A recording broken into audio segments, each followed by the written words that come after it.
Byzantines again. So everyone better get their diplomas ready. They better get their graduation hats out because it's time to learn how to play these new civs. Yeah, and I think first we should talk about the map, right? We've kind of gotten an order now about how we want to do things. So Thickets is the name of this map. There are 4 large forests around the central lake, this kind of sea, kind of reminiscent of Baltic, but one of the differences is the center pond has a sacred site. So if you want to win a sacred victory, you're going to need it. Here, it looks like the players have a sacred site behind their base, so unlikely that it's going to be super duper relevant, but it is one of the rewards of map control. Now, on the other hand, there are corner markets, and it's going to be pretty important to be on the water early. It looks like both players are aware of this and adding their docks. And once again, we have Ayyubids versus Byzantines, but this time of different right KP. Oh, you've decided to communicate to me. No, in, like am I a robot? SOS again. I think you're good now. You don't go robot. Sorry. You just like it's almost like I'm playing like fill in the letters, right? Like kind of a little bit of hangman here, but I think you're good. Sucks. All my stuff is like set up. So you were literally, I believe you were literally just going to tell us that this is more or less a rip-off of Baltic. It's a different. The silence was like, I'm out of here. He's on to us. There's a lot of differences. There's a lot of. Yes, well, I mean, of like course. having a central pond. It's like a thing, right? It's like saying, oh. I love how every time Winston tries to defend when I say it's a rip-off, his mic cuts off. Oh, did it rip? Okay, my mic is rough. Sorry. Okay, you're clear again. Try again. I'm sorry, guys. I don't know what's going on with that. I actually have no idea. I'm going to turn off my fan. Maybe that's doing something. But I'm going to die of heat. We're good, though. No, you're actually coming out through perfectly. But you're right. It does have some differences. The central island gives this kind of interesting element. Don't know if we're going to see Delhi, but that people that would like those sacred sites comes to mind. I think the really big one for me is how quickly that safe word depletes. You can see it's just baby lines. Like actually, it's more like a droplet, a splash of wood. I wouldn't really even call it a forest. Yeah, and I do want to talk about the water difference really quick because there is a lot to take in with water. It's important to understand what navally civs are bringing. Ayyubids are very, very similar to the Abbasids in this setup. They have the same units. They have the same eco bonus, which is that their docks are cheaper. And they have the same unique tech, which is that they have teak masks. However, the Byzantines have a lot going on. So their fishing boats and their fishing villagers are generating a bit of olive oil, fish oil, if you will, here, where they are going to be generating a little bit of that unique resource from both the fishing boats. You can see it there. And then also whenever the fills drop off, they get a little bit. It's 10% on shorefish, and I believe 20%. Yeah, I think it's 20% on the fishing boats. Okay. I think we just saw 40 and 8th, right? By the way, this wouldn't be olive oil. What's it called? The fish oil that you get given as a kid. Is it Omega something? I can't remember. There's a name for it. Is it Omega oil? That doesn't sound right. I think it's like Omega-3 or something in it. But it's like I can't remember the name of it. It's the disgusting tasting oil that all the kids are like, they don't want it. This is going to haunt me now. It's cod liver oil. There we go. Omega-3. Dude, is it Omega-3? Like, are we memeing? Am I right? Boom, there we go. They're producing cod liver oil, Winston. Mm-hmm. Yep, so which is why they're willing to give it to the mercenaries, because they don't want it for themselves. Which is actually really interesting on these maps, though, right? KP is because usually you need it from farming, but on water maps, you're still going to have access to these mercenaries. So kind of like giving you this opportunity to invest fully on the water, but get a couple cheeky raiding units out. We've seen similar stuff with like the Kremlin, right? Where you're just full playing water, but then every now and then you can just send this annoying little raid over, right? And keep your opponent honest, right? So we'll see if maybe this is an opportunity for DeMu to maybe go DeMu go the you go in the right direction, my friend. I mean, we are getting on water, so DeMu's demos might be coming, because I think they still get the heavy discount on dock placements, right? Which is why we're already seeing TheMista go up to 2 of them. And the trade discount on the dock placement? There's no discount on the dock. No, on the cost of the dock. Yeah, okay, they do have that. So they pay 75 wood, right? Yeah, so that's why he's got 2 up already, which actually is pretty important on this map, because compared to your normally Baltic experience, there's not that many deep water fish. So if you want to remain efficient, you do want to get those additional docks. Efficient? I like... He said fish on a water map. Sorry, I love talking about efficiency when you're talking about sea economy. Because the fish are in the sea, and you got to get them efficiently. That's true. And on top of that, like, there's a layer of truth behind it, because no one's as efficient as the Byzantines with that olive oil. It's quite a lot already, actually. It's a bit greedy that he's gone for the Grand Winery as well, though. Yeah, you'd think maybe the Hippodrome would be okay, but I think the Grand Winery is just economic, right? And this maybe plays more into getting more Keshiks out. But it's going to be weird. Are you really going to gather berries on a water map? Like, I'm not sure if that's going to help you here, but maybe he's got some FC plan in store for us where he FCs and uses the berries to help him get there. I'm not sure. I'm not a believer.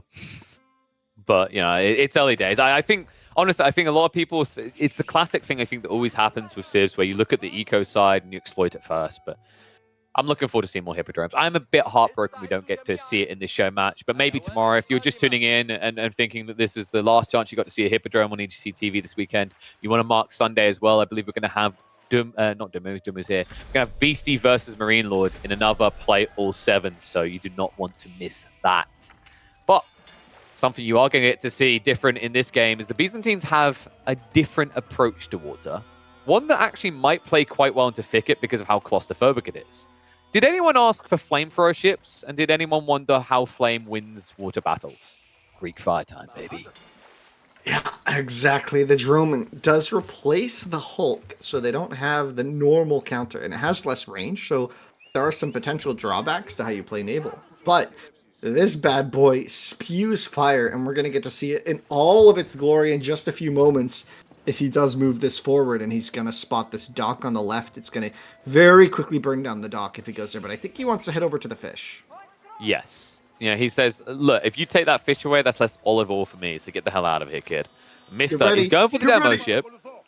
It is quite countered by demos, so you do need to keep it safe. And you can see the fire there getting spewed onto the fishing boats. Oh, and the emplacement as well. So it's already going to be low enough the demo to hit it here. So a demo for DeMu, not what he was hoping to experience at the beginning of this water contest, as he is going to lose the first Roman. Yeah, you need the galley to help defend the demo, right? So it's still like a Hulk, right? Where you have to have the composition. You can't just make pure Dromans, but it was an interesting opening. Meanwhile, we did see Mystic go for as I love that the community has been calling this the casino landmark, because there is a bit of RNG here, but it is the bazaar, which gives you access to 5 trades every 3 minutes, of which you can pick 4 of them. And so here you can see that it looks like he's already purchased 1. You can see that it's missing maybe even 2 already. And yeah, he's picked up... I don't know what he picked up, actually, because we weren't paying attention. He picked up the traders, and I believe he got the villagers, if I'm not mistaken. Traders and villas? Yeah, maybe. Yeah, because he's got no military on land. It might have been that he bought into the stone. If we check... No, he's got a mining camp for the stone, so it definitely looks like he went for the villager plus the traders. And now... Well, DeMu has decided that he doesn't want us to be droning on about the Dromans themselves, so he stopped them for the time being and goes to the archer ship instead. But he has got more in the way. Yeah, he's going for the archer ship. That'll give him space for this next Droman. He's got two galleys and a Droman. He's got another Droman in queue, so a heavy investment into the water. Meanwhile, he hasn't actually connected his cisterns fully, but you can see he's got 2 there, and the third one will be connected shortly. I think when he has enough stone. He has plenty right now to do that. But the Droman is quite good against these archer ships. And you can see down it goes. Oh, just keeps it alive. Walks away. 4 HP. What? 1 HP and it's going to stay up. Okay.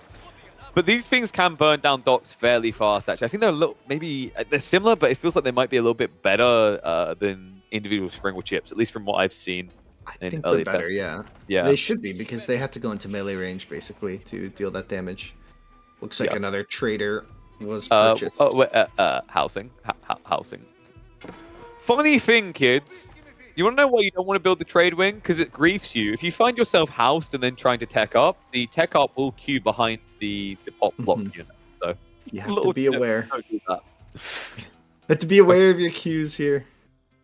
I was casting a Beastie versus, I think it's Voldemar game, where he legit just was kind of like, I think he was blocked for 30 seconds or so before starting his tech up. Still won the game anyway. It didn't matter to him, but it was kind of a chuckly type moment to consider. There's just so many things that feel kind of different with the Ayyubids. We're talking in the early Ayyubid game how this Civ has very unique approaches that don't allow you to kind of fill in all the gaps perfectly as you would with the normal Abbasids. But it's time to gap close on the water here.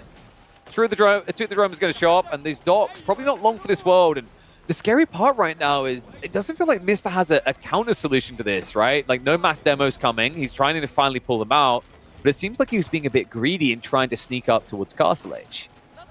The droneman's dealing so much damage up there in the north. The Bagla, I'm not sure. Is it going to get away? Maybe. Not quite. Has to retreat. Oh, boy. I love the droneman, man. I love the visuals on this. The art team did such an amazing job making that. Like, look at that. Okay, this is... I'm gonna use a Dota term because you're a Dota lad, and we've got Jeanne now, so I'm allowed at least one of them per cast. This is like playing Viper. It's this slow unit, like... It's scary. No one wants to fight it. You don't know the solution to not fighting it is just don't walk towards it. Just just sail away. Because this is the trade-off for it, right? You mentioned it has kind of a melee range, but it's also slower than your standard ships. Yeah, and Mista, it's quite scary that he's building up this little trade fleet that I don't think DeMu's aware of this yet. Otherwise, he might be trying to spend some of his olive oil. You can see he's got 1,000 in the bank. Not doing much there. It's a bit of an overdraft, right? Like, you got to find a way to spend that resource. So maybe getting the mercenary camp up would help him quite a lot. All right, hear me out. You walk out to the neutral trade post, and you get yourself, like, some knights or something. Yeah, I mean, we could check what the neutral trade posts give. Getting the feudal knights or Mangadai could be really effective here. Oh, DeMu! Okay. That hit me right in the drum. So all three go down here. Now, behind this, keep in mind Mista's still fishing, by the way. So, like, this looks really damning as if DeMu's just winning water. But if you check the left side, I think he's still got, like, 7 or 8 fishing boats operational. And he's now on his way up into Castle Age. We do have a little bit of a capture age issue. It's not quite recording that. Meanwhile, in DeMu's base, I think he's still about another 20 seconds away. And remember, even after he gets the resources, he starts to build that landmark. Yeah, I'm curious what he's going to go for. Yeah, so it looks like he's actually kind of forgotten one of his landmark or cistern connections. And here we see he's like, oh, I should spend my resources. Interesting there, that unique production building for Byzantines also being placed. And yeah, I wonder what landmark he's going to go. If he wants to make that hard merc transition, I could really see the value in going for the Golden Horn Tower. I think usually if you want to go for that merc spam, Golden Horn Tower is a no-brainer because it allows you to spawn mercenaries for free every about minute and 10 seconds at this stage of the game. Remember, it scales with the systems. I do quite like the cistern landmark, though, if you want to go... Oh, go do him like that, Core. Come on. So he's 1 tile off connecting that, so that he's not getting the up to level 4 off that connection. So I hope he notices that, because that's a big deal. But I was going to say, I really like the first cistern landmark choice if you want to go into heavy units, because the Flask heal, which heals 250 health across 10 seconds, is really good with things like Varangian Guards and Cataphracts. Yeah, there's so much value in both the Golden Horde and the Cistern, so I think there's a lot of choice depending on how you're feeling. I think if you're going for the Cistern of the first hill, I think it can be quite good with Cataphract play, because it just that healing is so useful on high HP units, whereas some of the mercs, like if you're going mostly longbowed Limitani, the healing isn't going to be as useful there, because generally units are much closer to just getting one shot in the first place, right? Interestingly, he's gone the Javelin Thrower contract, which does give you access to Grenadiers in Imperial Age, so it does have one of the better scaling options late game, but Javelin Thrower is not always the most useful if your opponent doesn't have ranged units out, so we'll see what that's going to look like in the end. But yeah, that, as Core, our wonderful observer, is pointing out, the economic difference now this House of Wisdom has produced at this point is quite high, and this trade income... Can we see if DeMu is... increasing the tech speed? Like, judging by that, I don't think he's actually toggled his cistern. Really big critical detail. He has actually linked in the cistern. He made sure he did by giving it 3 connection points. Okay, he's on the Dialecticus, but that's not in range of the Merc camp. So the problem with that is at this stage, it could have taken him like 15 seconds, 20 seconds to research that tech. Now it takes him a whole minute. And it seems nitpicky, but if his goal was to get into camels here, he's just delayed his timing by like 2 extra camels worth of production on average, right? So it's like, it's pretty tough. Yeah, now Ram's on the left side for Mista, so he's going for the punch here. Ghulam Ram, always going to be a solid combo. And we'll see how DeMu's able to deal with this. He's kind of got this standing fleet, and I don't know how, but Mista's always had less navy, and he's just played defensive and been totally fine with it. And Yep. Now that economic lead is 41 eco pop. It's a lot. It's a big difference. It's a really powerful element of Abbasid now Ayyubid play, right? Is like you don't have to fight fleet on fleet. You can just rely on those defenses. Typically, it's better for your regular Abbasids because they can get the discount on the naval placements. But because of how cheap the docks are, you saw that Mr. had a really kind of standard Abbasid type approach to this, similar to what we used to see from them when they'd occasionally appear in Baltic. You just crawl around the pond and always give yourself a nice little retreat point with a strong water outpost to keep your opponent at bay. And now we've actually been seeing DeMu's been investing very heavily into these naval techs. So he's gotten heavy droman, which is just a kind of a more generic upgrade for the drone. Liquid explosives. Yeah, this tech is nuts. So it means that I think if I'm liquid demolition explosives, Team Liquid explode. If he win, like honestly, that's gonna be a highlight reel moment for Team Liquid in the year if he wins a game with liquid explosives. Yeah, so usually the demolition ship has like a blast radius where it has tiers of fall-off damage depending on how far away you were from the center of the blast. So you see that a lot. Like there's a retreating Hulk and it's like, oh, you just get the clip of it and you get that final third tier of like, I think it's like 20, something around that % damage, which is quite low and it doesn't feel like you get value. With that tech, every demo does full damage in its AoE. So it's really, really potent in big water fights here. It's really good at chasing because then your demos are much more effective in that situation. What are you doing here? Don't tell him what we're doing back at home. This is meant to be a secret proxy base. And Yoink attempt by DeMu is going to fail there. He was able to get into these monks more efficient than Mr. Mr. had to build the monastery, but because DeMu went for the Grand Winery isn't just like a drop-off point and a buffer for food. It also functions as a religious building. By the way, that does mean you need to remember to build mills for wheelbarrows still. Otherwise, you might be screwed. But the interesting part, actually, just to go quickly back to the liquid explosives, what I heard you really say there is for anyone who missed intercontinental tactical nuke demos, if you want that experience back, you need to buy the expansion because the Byzantines have got you covered. I still remember there were early games on like Mongolian Heights during like the beta in like what was it in Genesis tournament and like they were just really wasn't there like I think there was like a Danube River game where like you just watch 40 knights just die to 2 demo ships. Oh, those are the days, my friend. Those were the days. Right? Oh, and you can see now with all the upgrades, the fleet is moving in. So Mista going to be taken off the water, and he doesn't. Does he have a good farming eco behind this? I'm not sure he does. Not really. He's pretty much just relying on natural food. He's just relying on natural food, and remember, you don't have. I think it's called Grand Bazaar from the normal Abbasids, where you can select food the second resources from the trade. Yeah. So this trade is just gold, right? And so look at Mista's food. He's almost out, and that income per minute is about to get cut off here as that fleet navigates around. And his secret push hasn't really done too much damage just yet, but he does have. I mean, look at DeMu's army. A lot of that is population in the sea, but 26 Ghulams on the field now. The crossbows have to be protected by these camel riders because the horsemen are going to come in and snipe them quite soon. All the camels have to march forward. They're going to get clapped in return because Mr. says, hold on a second, traitors! Horsemen right around the back, though, straight on top of the crossbows to keep them at bay, and that means the Ghulams can, well, what's left behind here? DeMu, a very weird kind of battle to hold.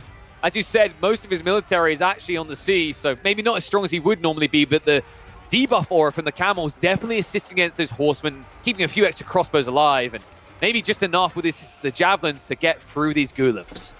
Now, I think he's done enough to hold here, and if he goes and takes Mista fully off the water, we could be looking at a different situation here, but he's on the back foot still. The Ghulam mass is quite strong here. You can see some of those Ghulams have been buffed up by the Mamluk's Ascent, their Mamluk's Bravery tech, and yes. Yeah, this is quite tricky. They're going to deal a lot more damage in these extended skirmishes. The crossbow count is really, really low here. The javelins barely adding enough damage. I think DeMu holds here, but it's tight. He's going to hold. What really matters is the second wave, right? You mentioned he's out of food, so if you look at the line of troops coming behind this, it's kind of pathetic. It doesn't feel like it's as many as it should be, and it's a shame he couldn't wait for this mango play before he made his move, but clearly felt the pressure of losing water as he had to get something done. I think one of the tough parts you already highlighted is that gold number is getting kind of unmanageable. I imagine if we were to check the marketplace, Mister's just been burning a lot of gold. And not getting much food or wood in return. Yeah, and now DeMu gonna solve his food shortage with a fish boom now because he's uncontested on the sea. So it's gonna be up to Mista to find a way to get back on the water. But these villagers are not where they want to be. That is 3 mangonels, and you have to see that and run. You have to run from that. Okay, oh my gosh. no, but this keep. Oh. Okay. This is important, Winston. If this gets spotted, because he may be building a keep against the wrong civ. Those are not mangonels. They are manjiks. They have a very cool and exclusive projectile to the Ayyubids that allows them to eviscerate buildings. Yeah, but it's tough. That I can't believe he's alive here. That was like 20 villas stacked on like one tile. Like that was the mangonel dream. Oh my or the god, dream. And I think now he he's sees moving. the army. He sees the army.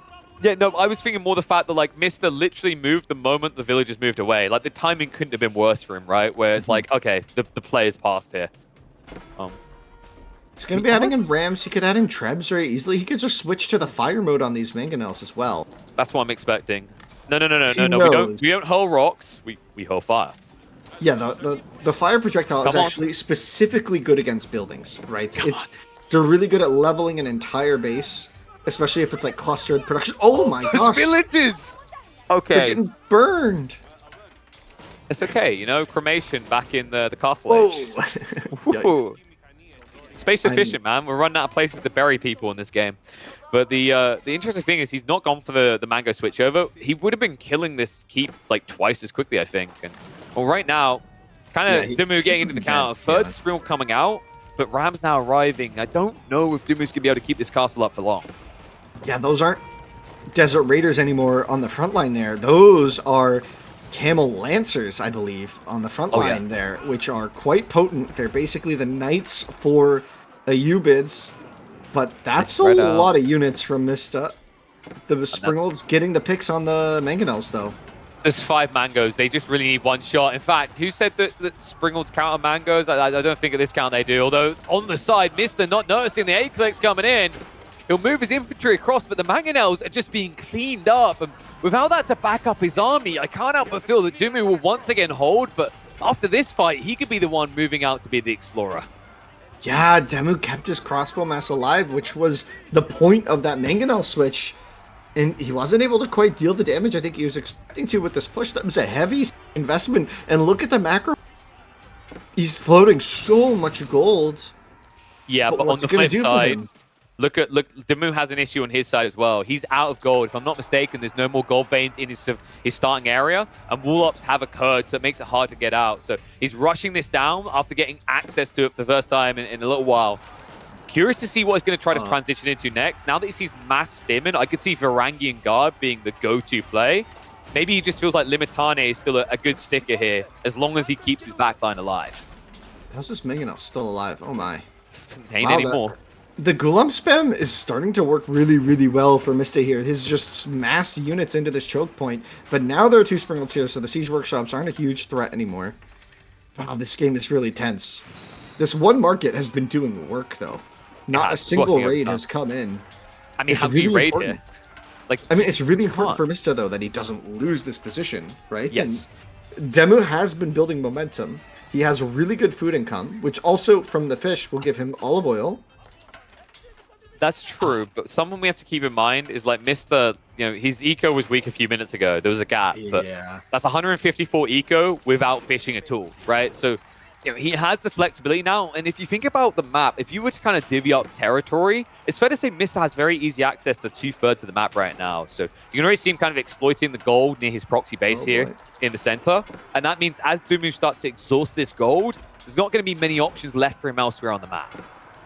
Yeah, DeMu's actually doesn't have enough units to support this position. Doesn't really have a great answer to the Spearmen, although a fresh wave of Varangian Guards come in. They are the unique man-at-arm for the Byzantines. They have this ability where they can switch out their... Yeah, they berserk, where they exchange their armor for a lot of damage, a lot more damage. And it's quite scary to face against. So it's -4 armor and +6 damage, right? I think it lasts like 30 seconds. So it's the type of... I describe it similarly. It goes in that category of goodies, things like Kurotai, where it's like, you get this when you're already winning. The idea with the Varangian Guards toggle there is when you see your opponent has to back away from a fight, that's when you look to toggle that on, because that's when you're going to get the maximum bang for buck. Yeah, no, exactly. And somehow DeMu keeps keeping this situation working for him. He has mangonels now. This little choke point will only go so far, though. Mista's popped. DeMu's popped. Oh, baby. We got a game. We have. But it looks like Mista's tired of hanging around here. Imperial Age is on the way. He went for the Culture Wing, right? Did he go for the free Desert Raiders? Okay, no, he went for the faster tech up. So this is really cool. He's going to tech up 40% faster as the Ayyubids, aka the Abbasids. And he's going to pay 1,500 resources less. So that is almost half. Remember, it's 3,600 resources usually to go up into Imperial Age. Yeah, and Mista's bank is looking really healthy for getting into Imp. Of course, he doesn't have discounted techs or, faster working vills at this stage, but... well, he doesn't have, the Eco-Wing techs here, but he does have a lot of gold from the trade. And here we see the Kyro Siphon. We saw the Droman early. Here's the Kyro Siphon. It's the unique ram for the Byzantines. Does deal this fire damage and burns down buildings. And if units stand in that fire, they do take a little bit of damage. Yeah, I think is it 1 damage a second or 2? I forget which one. It's one of the 2. So it's very low, and you can't just target it wherever you want. You have to target a building. Exactly. So you're not just spewing fire all over the battlefield, but you can see that zone is pretty big. It makes it a lot harder to take down these rams when they're in that offensive position. Villager pulls are going to usually be a mistake against this. Let's just put it like that. Dive in now coming. Mista trying to buy a little bit of time. He doesn't want to fight before those tech upgrades come in. It's going to be a big advantage, and that's why you're seeing DeMu push like this. He can't allow it to happen for free. Just trying to deny out the Siege Workshop before potential cover and shenanigans could occur. This clash, I think we're about 10 seconds away from the elite upgrades, so DeMu might want to think about a reset here and try to get his own tech up. He's about to get the food required. Yeah, but no gold income. What is going to do for you without gold? He has to secure Bucks. Gold. Get free bucks. Sounds good to me. I guess.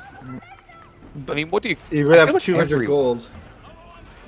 I was going to say, I feel like everyone has been going with this tech up so far, at least what I've seen. They choose to go for the extra mercenary options because you get the engineering company, right? Is one of the landmark choices. But DeMu, smart cookie here. He was gathering on the spot to get the keep drop. Mista, meanwhile, realizing the trade might be a bit exposed, he's going to go for a defensive keep to try and hold on to that area. And it is going to be the foreign engineering company. So this is a very interesting landmark. It gives you access to Nest of Bees. It gives you access to Royal Cannons. Those are the ones with the AoE shot from the French. And finally, my favorite, the Hui Power. Getting some of these really elite siege weapons for the huge price of olive oil, or for the good price of olive oil, does mean this foreign engineering company is quite strong. The foreign engineering company also has another effect. It's kind of harder to understand all of it, but basically, each merc gets their elite, a unique tech from the civ on it. So the Camel Riders here, I actually don't remember which tech the Camel Riders get. Is it the Camel Support? I think it might be the support. I think it might be. Can we click on one of the crossbows? Click on the crossbows. It 100% looks like it's Camel Support, which is just kind of broken. Yeah, it's Camel Support. So he has Camel Support now from the foreign engineering company. The Javelins, I think, get Precision. What's it called? So that's the precision training. So they get it +2, if I remember correctly. It's +2 for the Javs. And then finally, what's the final unit they had in that composition? Was it the Grenadiers for that one? Yeah, I mean, Grenadiers for the seat contract. Dude, Mista has 36 pop in military. I mean, he's about to have no economy. The villagers are fighting right now. All hands on deck. The Kyro Siphons continue to just work through the base. I can't believe this from DeMu's position, from how Mista looked like he was all stretched out and had everything he needs. Now DeMu is the one posturing for aggression. And one key detail here, Mista has switched the trade. So this is not GG just yet. He's trading to the Eastern Trade Post. And I think the gold is still going to be there for DeMu, which is the more important detail. Because if he didn't get this gold vein, this game would essentially be over just a few minutes later, right? Because he's, as you highlight, lacking the gold to get all those elite upgrades. Yeah, he can't really do too much with his imp just yet, and he doesn't actually have the gold mine just yet. This keep is still there, and there's no siege on the field that can actually take down a keep. 2 workshops go down. Looks like Rams, more Kyro Siphon are going to be the choice of DeMu, but that comes at a really expensive price, right? The Kyro Siphon costs gold to produce, right? Yes. That range and fire is not free. Oh boy, 250 50 wood, trade. 100 gold, right? Like, it actually adds up pretty expensive. quick. It is not a cheap siege weapon, but it's much more effective than a ram in a lot of situations, right? Yeah. And a moment ago, you did see some dervishes on screen, as I like to call them, the cambulances. I think that was the internal name from what I heard. Yeah, we may have called them that for quite a while. I have yet to see a single player use mass heal in a fight. I'm not, now, here's my theory. I think if we can find a dervish and highlight it, it's almost like the way it's written. I'm wondering if some players think they have to be holding a relic. That's not the way it works. It has an AoE heal that you activate and has a cooldown. If you're holding a relic, it simply is more effective. So if you read it, there you go. Heals all nearby units, but it will heal 50% times faster. We need to talk about the word of there, Winston. If you're holding a relic. So it does work about times faster? Yeah. If you hover it again. Can you have that again? 50 times faster! Oh my god, why does it say times? That's okay. That's okay. We've got to be careful, because now if I don't instantly heal my cataphracts to full after I've wall them, I'm going to be suing you for false advertising. So, just... Good lord, the gold gathering here from DeMu, though. We said he needed it desperately, and that's getting him some big techs. You do see elite army tactics on the way. Pretty effective with Limitane. A lot of wood remaining on this map, and we've highlighted before that these Limitane, they actually pack quite the punch compared to other spears in the late game. Yeah, and this is going to be a very common late game situation for the Byzantines. Their olive oil kind of functions in a way like the English enclosures, where it's generating non-food and wood units without gold income, right? Like, it kind of gives you that vibe late game. Obviously, it's a very different experience and very flexible, different ways, right? But it's giving you that element. So a very common thing that we've been playing and seeing is Limitane covering the weaknesses of whatever mercenaries you do. So you do like ranged mercs, like we're seeing grenadiers. You do bees as well, which are very much so complemented by the better Limitane, which is just a better spearman. And as you said, it has that spear wall ability, making them very durable in the front line when they use it. Yeah, my feeling kind of, if you want to play early games Byzantines, which we really haven't seen anyone do. I feel like outside the cavalry, there's not really been much infantry focused on aggression. But if you want to play like kind of a scuffed English, as in go lombos, Limitane plus lombos is pretty strong, because the whole idea is even if your opponent builds archers to counter you, your lombos trade out, and you just kind of spear wall and guard against the cavalry component of your opponent, right?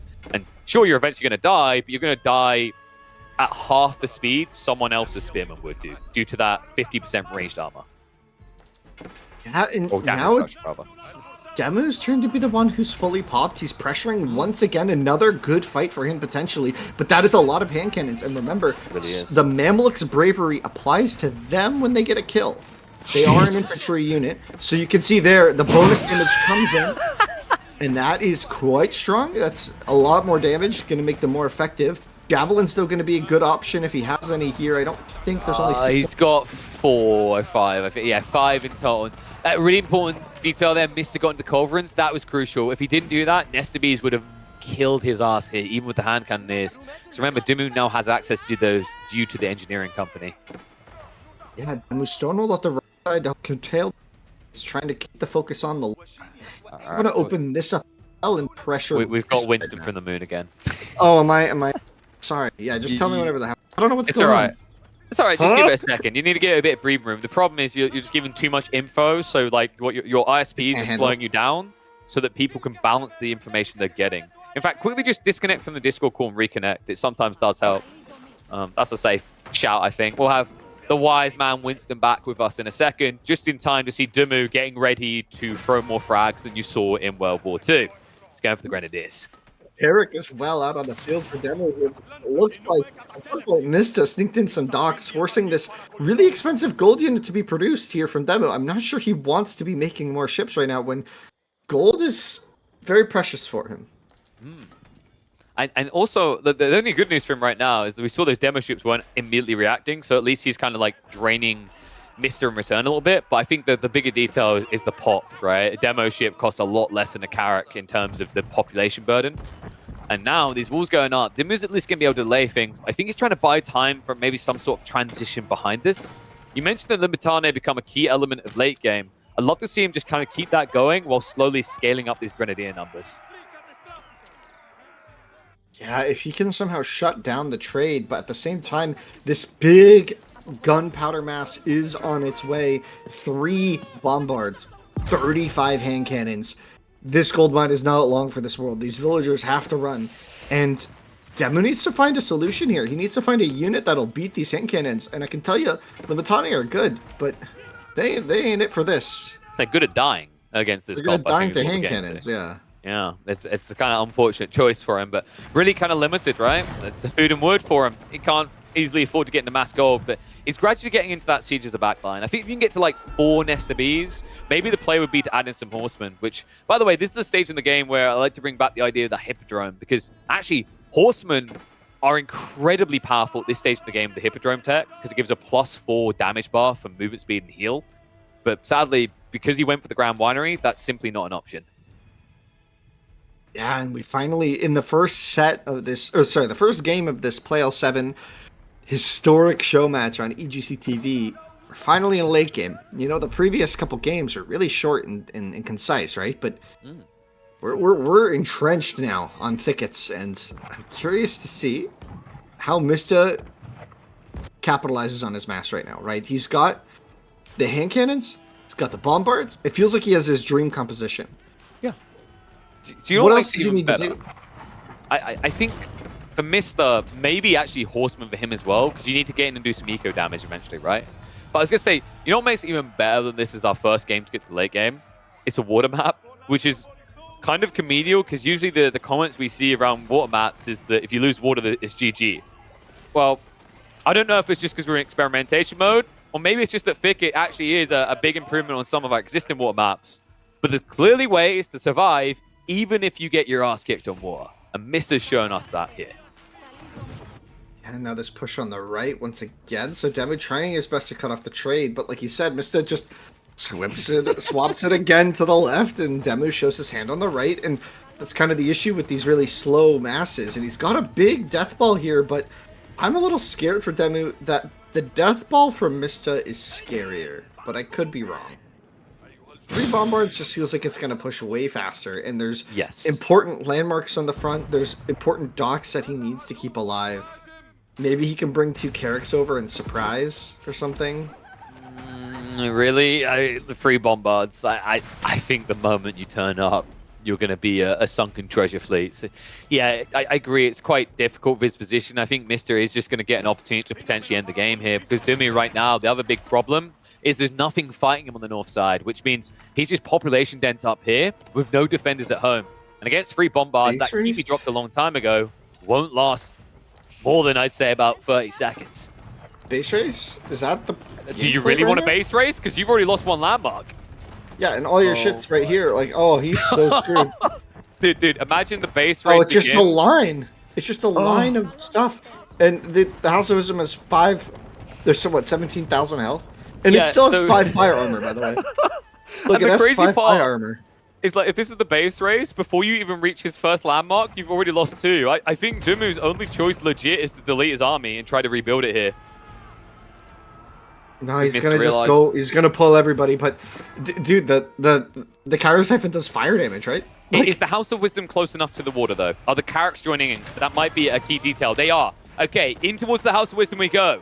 Village is being pulled. DeMu realizes if he just gets the bombards, he may be able to hold. But they are so bloody tanky here. Unable to take it down, and now Grand Winery just ahead of him. TC right behind. Oh my god, no way. I can't see it. I just can't see a way that this could work. Mista trying to burn it down. Village is being pulled once again, chasing towards the bombards to force a retreat. House of Wisdom's getting low. Mista now pulling the villagers in for the repair, being sniped down by the Carracks. And it's down to 1 landmark versus 2. But soon it's going to be a 1-on-1, and here we go. House of Wisdom is down. That means the firearm is also gone. TC's now going to be turned on, and I actually think DeMu's done this. Oh my god, he did it! No way! He's going to get the win! What a sick ending to the game. What a crazy play by DeMu. We were doubting it, man. We were like, hand cannons and bombards are going to be enough. But DeMu, he called the bluff. He said, oh, you're going to dally about killing my cubes? Well, guess what I've got for you? I've got literally all of my units are right-clicking your thing. And you were completely right. The Carracks were clutch. They came in so clutch at helping deal with that, because the Kyro Siphon deals fire damage. In the fire armor, you could see the damage was really not there for the Kyro Siphon.